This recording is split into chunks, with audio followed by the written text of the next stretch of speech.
पुण्यात अजित पवारांच्या ताफ्यात भाजपकडून काळे झेंडे, भाजपच्या आशा बुचकेंचं जोरदार आंदोलन, तर फडणवीसांना युती टिकवायची आहे की नाही, आमदार मिटकरींचा सवाल.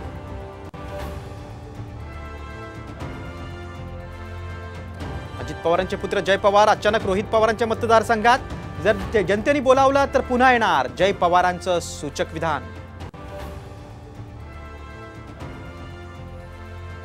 मुंबईनंतर ठाकरेंचं आता मिशन नागपूर, नागपूर दक्षिणसह रामटेक मतदारसंघावर दावा करणार, खासदार संजय राऊतांचं विधान.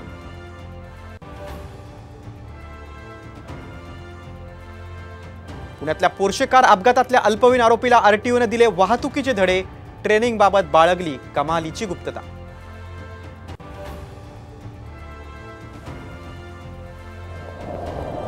पुण्यासह पिंपरी चिंचवड शहरात सलग दुसऱ्या दिवशी मुसळधार, चंदननगर खराडी पाणीच पाणी, अनेक दुचाकी रिक्षा आणि चारचाकी वाहनं बिघडली.